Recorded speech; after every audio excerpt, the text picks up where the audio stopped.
Hey guys, it's Mr. Slammer. I haven't posted a video in a long while. I recently have though been streaming on Twitch quite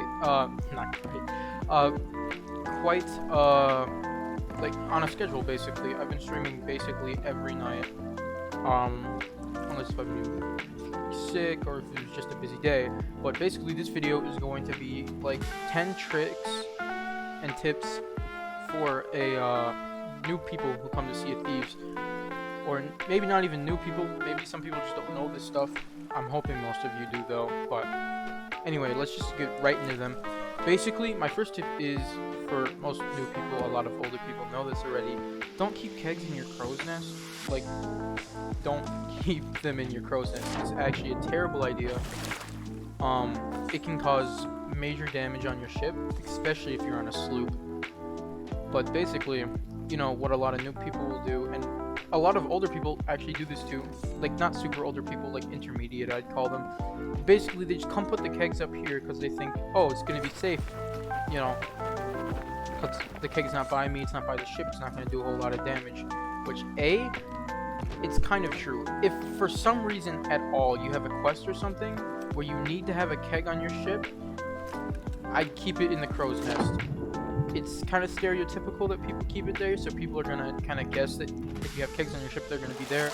But it's safer than having it below deck and a cannonball accidentally hitting it.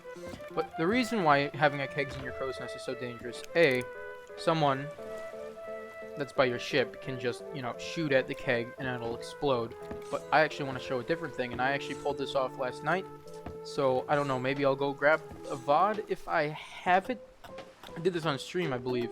Basically, I was going for a board on a ship, and I missed the ship, right? So, you know, the ship was going past me and stuff like that. I missed the ladder, and I wanted to cause havoc on the ship even though I missed. So what I did was I chucked a firebomb, and I chucked it just right. Unlike that, one second. I chucked it just right to where it hit the it hits the crow's nest and it set the keg on fire. So basically I was off the ship and I threw the firebomb and it hit the keg. I'm actually extremely disappointed right now. Tip number 2, learn how to throw things in this video game. Basically I threw it. Sure, whatever. Whatever. I'll show you the easier way. I just didn't want to, you know, die. Bonus tip. There's a fire in your ship, grab water, splash water on it. Pretty, you know, stereotypical. But, basically, what you want to do is, if you throw a fireball, it hits the crow's nest, set the crow's nest on fire, and then the keg is going to blow up. Now, if you are being chased by someone and they manage to do that, you are in an extremely bad spot because your crow's nest, your mast gets knocked down, and you know, then you're stationary and you're gonna have to raise it up while they're catching up to you. They're gonna hit you with a bunch of cannonballs, or they're going to stop you from repairing by either shooting at you, hitting you with blunder bombs, shooting cannonballs at you. They're going to stop you from repairing. They're going to get on your ship, and it's going to be, you know, terrible. But another thing someone can do is, if you have a keg on your crow's nest, and A, they either sneak on your ship, or B, there's no one on your ship because you might be on an island doing a quest or something, they can come up here, take your keg, bring it down below where it will do a bunch of damage, set it off, and then get off your ship. And then they're still alive because they got away from the keg in time, and your ship has massive damage, and you might not even hear the keg explosion go off if you're on a big island, and your ship will be sunk without you even knowing, and you'll go back to return to it, and boom, it's gone. So I think I spent way too much time on that keg part, so sorry about that. Another thing, don't lower the anchor. So, you know, when you start in the game, your anchor is lowered, of course. But if you're approaching an island, don't actually lower the anchor. Raise your sails when you're approaching the island and you get pretty close. With a sloop, if if you're not heading if you're not heading with wind, it's actually a good idea to kind of, maybe a couple of seconds after the title card for the island disappears is a good time to start raising the sails, and then you can readjust your ship with harpoons and stuff like that, and kind of pull it closer to the island if need be. So the reason why you don't want to lower your anchor is because if some ship comes after me, I can just easily lower these sails down and I'll start moving, and I can get in a better position to either fight this ship or run away. But if your anchor is lowered and your sails are up, then you're going to have to raise your anchor, and then you're going to have to lower the sails. Or if your sails are already down and you're not moving, that's a big telltale sign to other people that you're new and that you're going to be easy to sink. So if you ever do lower your anchor, please raise your sails as well, so people don't realize that you're new to this game, because your sails are down and your anchor's down. That's just kind of a really big telltale sign to anybody that you're quite new to this game. This tip doesn't affect everyone actually, but it will affect some people.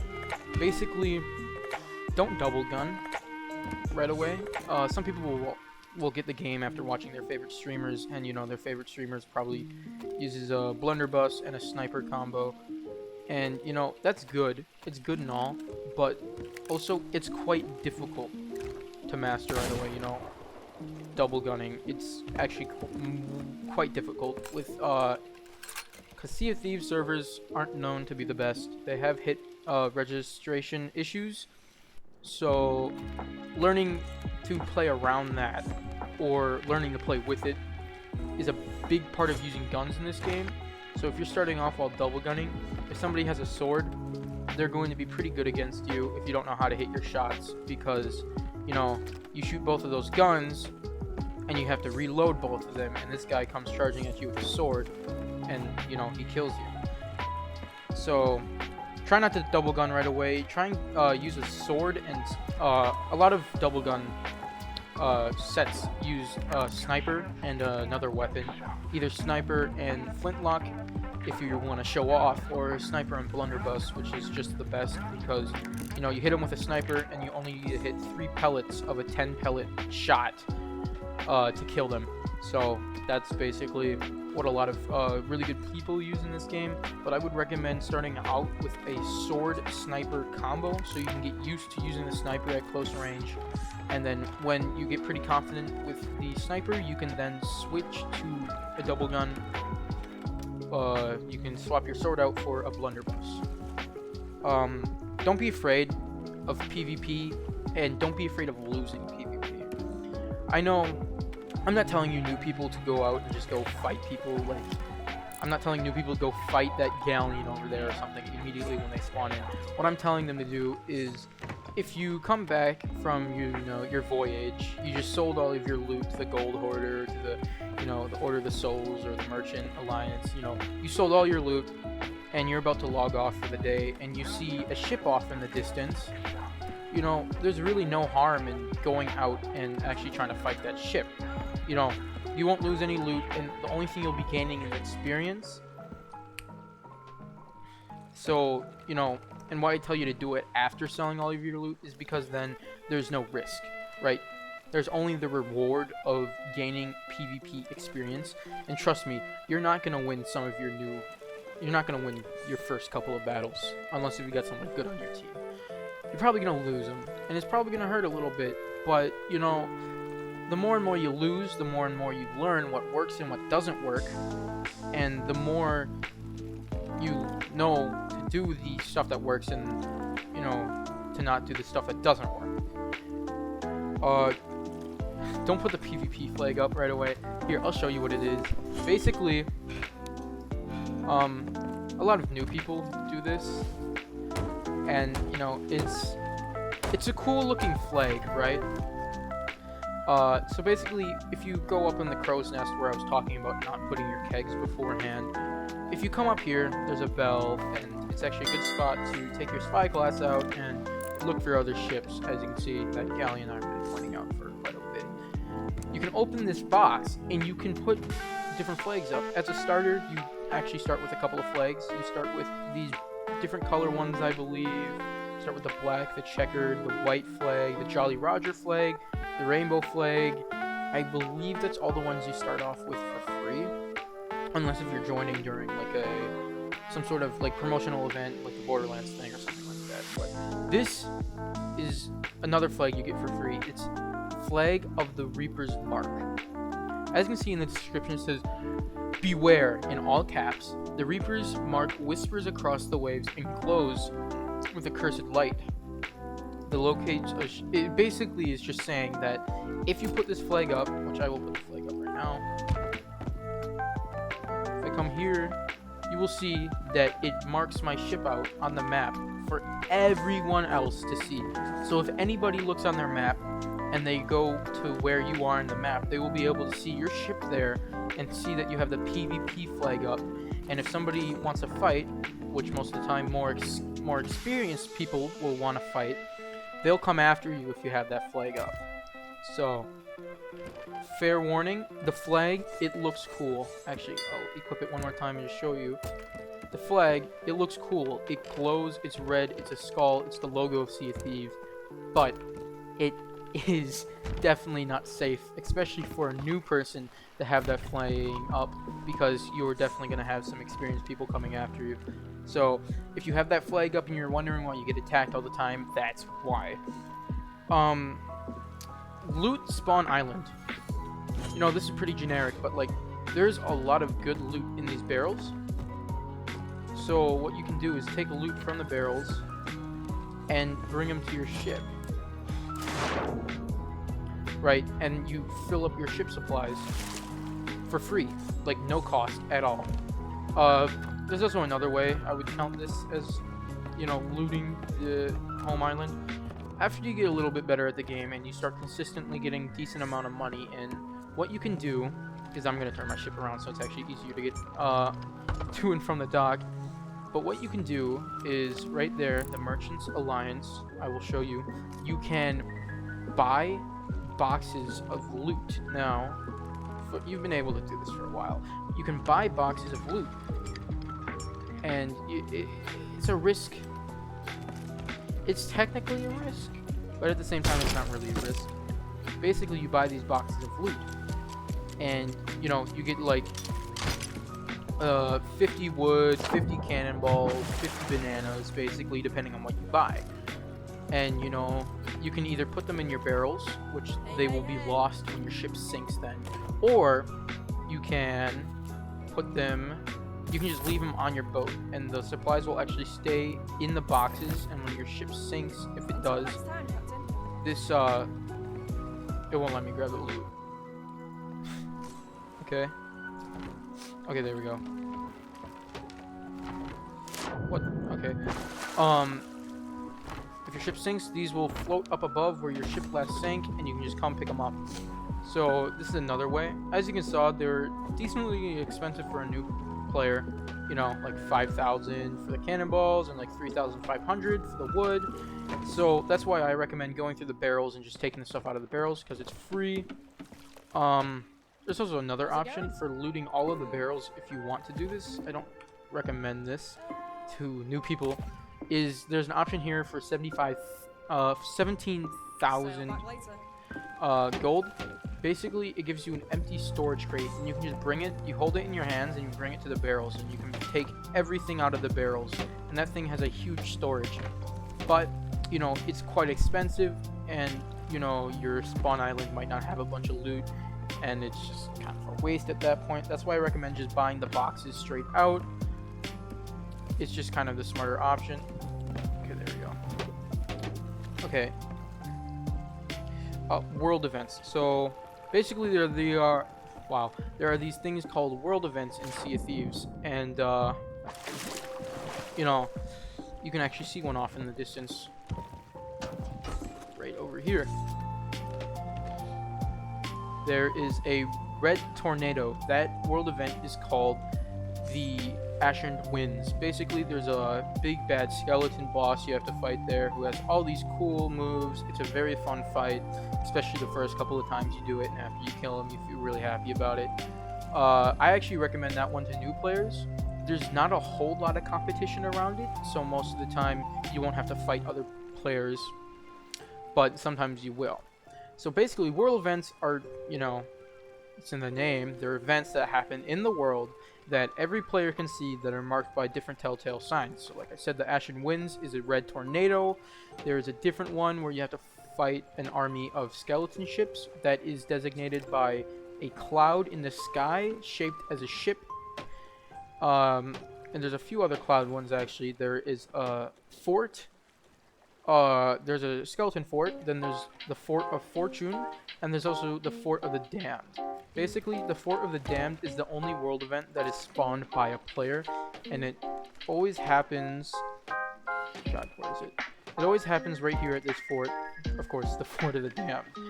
Basically, that is like one of the hardest forts, and it actually isn't the one that takes the most amount of time. The fort that takes the most amount of time is the Fort of Fortune, but the way you can tell that the differences between these forts is the Fort of Fortune skull, which is the hardest one and offers a pretty decent reward, but for the amount of time it takes, it's actually kind of not worth it. But basically, it'll be this big cloud in the sky that looks like a skull, and its eyes will glow red, and it will have like thunder, like lightning strikes on the skull. So the normal skeleton fort will, again, it will be a giant cloud skull in the sky, and its eyes will glow green. That's how you know it's a normal skull fort. And the Fort of the Damned will be a skull in the sky, again, with red glowing eyes, but it won't have like the glowing red cracks in the skull. But you also can tell, because if you, let's just say I saw a glowing red skull to the southwest right now. Right? Southwest, I saw that.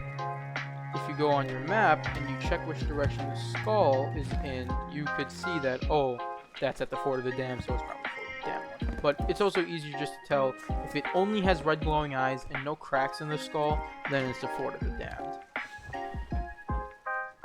So, another thing about world events is, it's a big thing, right? Like, everyone in the server can see that there's a world event going on, so somebody, while you're doing it, somebody might come around and attack you and try and finish it for themselves. Or sometimes, if you're lucky, some people will come up and they will offer to alliance with you, where you basically both get a share of the loot. But be warned of these alliances, a lot of people will trick new people into going into them and betray them right at the end. So just always be wary about this stuff. I thought I had a... Oh, I do have that. That I'll talk about the next tip. Don't assume people are always nice. As I already previously stated about the alliance flags, you know, people will try and trick people and, you know, give them a false sense of hope and other different stuff like that. Basically, trust people, but don't trust people, right? Like, if somebody's coming up and they're being nice, you can trust them, but always have that thought in the back of your head that they might try and betray you. So don't, you know, trust them 100%, because that's a way to fail. Trust them, but don't 100% trust them. You know, and if they start doing anything that's a little suspicious, or, you know, they're taking loot from your ship, that's probably a good enough time to say, like, hey, like, confront them, and if they say, oh, you know, yeah, sorry, then they might have been trying to backstab you without you knowing, and the fact that you pointed them out, that they're embarrassed and they won't do it anymore. But if you confront them, they also could go like, yeah, that's what we're doing, and they start attacking you. So just always watch out. There are nice players in this game, don't get me wrong. There are also an equal amount of not so nice people in this game, which brings me on to my next topic. Don't be toxic.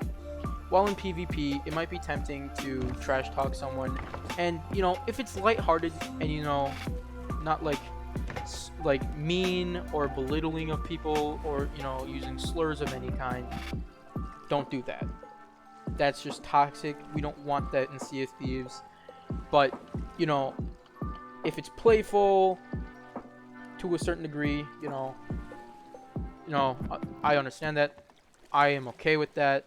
Just nothing that, you know, is too bad. Like, of course, like no f-bombs, no like racial slurs, no slurs about people's like gender or identity and stuff like that. That stuff is not okay. So just try not to be a part of that group. There are people who are like that on the Sea of Thieves, and the best thing you can do with them is record them being toxic and send it to Microsoft support, and they will hopefully ban the person for being toxic. You know, like if they're doing racial slurs and stuff like that, record that, send it to Microsoft. Microsoft will hopefully get them banned, because of course we don't want people like that representing the Sea of Thieves. You know, I don't want to associate with those kind of people. I know the devs of Sea of Thieves don't want to associate with those kind of people. Most of the players in Sea of Thieves don't want to associate with those kind of people. So if the more that you report those people, the more likely they are to get kicked or banned from the game, and the more likely Sea of Thieves is to become a better game in the future. My last tip, and this tip is for every player. Players that are new and players that are old. Everybody needs to know this tip. Believe it or not, Sea of Thieves is a pirate game. But above that, it is a sandbox pirate game. Now, new people, I do want to tell you this. Sea of Thieves has thieves in the name. Expect people to come and sink you and take your loot. That's a part of the game. It's a pirate game. People can play the way they want to. But here's another tip for the older people. This is a sandbox pirate game, meaning you can play however you want. If somebody wants to run away from you instead of fighting you, that's their way of playing the video game, and don't get mad at them for doing that. Yes, you might have wanted to fight, but these people might not be experienced, or they might not want to fight. They might have just wanted a chill time while coming home, and they didn't want to get in a fight. So, you know, if you're running away, new people, some people will chase you down, and most of the time, if they're chasing you down, in my experience at least, I can't speak for everyone, of course. In my experience, the people that chase you down are quite toxic, or actually quite the opposite, they're not toxic. There are actually quite a few good people, content creators like Fuzzy Bond, that will sometimes occasionally chase people down. And you know, he'll sink you, and he's not the only one that does this. Some people will go out of their way, they might sink you, they might fight you, but after realizing that you're quite new at the game, they might come back and find you, or they might wait for you where you last fought and wait for you to come back, and they might give you your loot back. Now, this doesn't happen all the time, trust me, it does not. But there are some people in this game who just don't care about money and loot anymore, and they just want to have a good time. So, you know, after fighting you, they might let you have your loot back and stuff like that. You know, some people are actually nice in this game, believe it or not. Some people will actually give loot to you for free. Like, I will do that sometimes. If I have a bunch of loot on my ship, I'll sell some of the stuff I want to sell, and like, I will show you guys. I am a decently high level in all of the factions, where I don't really need to sell loot to them anymore. So if I see somebody who might not have a lot of loot or just spawned in, I'll give them my loot, or I'll give them my storage crate so they can get some supplies without spending their own money. You know, stuff like that. Just keep Sea of Thieves a good, welcoming place to new people. So even if you are new and you're logging off for the day, I already told you to maybe go try and PvP.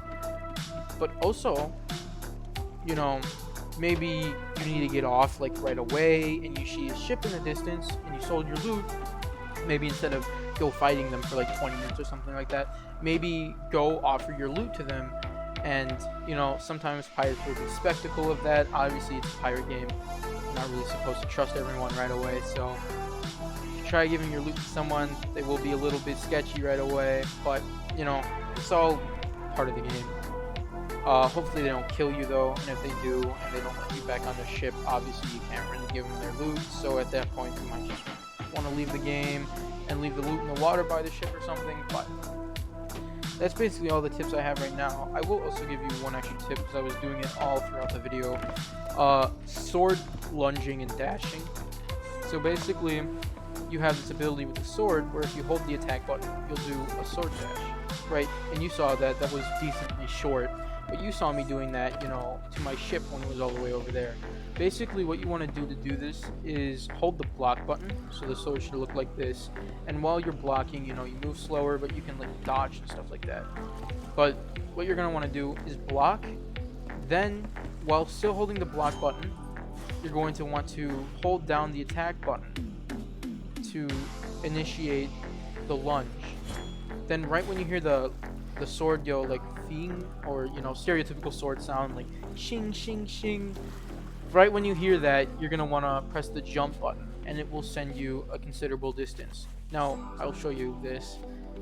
If you do this in the water, you can actually go quite far if you do it successfully, and then you want to start like fast swimming in the water, and you know, you can get decently far. I was, you know, over there at the beginning of that dock, and now I'm a considerable distance farther away from the dock. So that's called sword lunging. It's actually quite useful to get on other enemy ships or just close distance and stuff like that. Fair warning though, if you are planning on using the sword lunge in PvP, do be wary. If you don't hit an enemy or an item that can be damaged by a sword slash, you will be sent into an exhausted period where for like a second or two you won't be able to move. I'll show you it again. I'll be holding the forward key and I won't be able to move. I'll be still, my pirate will be breathing, and in PvP that is a great time to punish a player for missing. So let's just say somebody was attacking me, you know, and they just missed a sword launch. Now would be a good time for me to shoot at them and hit them while they're exhausted, obviously, because they can't move and they can't do anything about it. So be a little bit wary while using that in PvP, but if somebody else uses that in PvP and they miss, don't hesitate to charge in there and just, you know, give them an onslaught. But those are all the tips I'm going to be giving out today. I do stream Sea of Thieves and other content on my Twitch channel, which is Mr. Slammer, no spaces, all lowercase, I believe. That is MRSLAMMER on Twitch. I hope you all come check me out, but obviously I'm not expecting you guys to do that. I just hope this video helps some people, and if it didn't, well, it doesn't bother me a whole lot because I enjoy making content. I'm not in it for any kind of money or anything like that. I just enjoy making content. I enjoy playing video games, and I figured why not stream and record a couple of videos while doing that. But this has been Mr. Slammer. I'll see you all in the next video or the next stream, and I hope you all have a lovely day.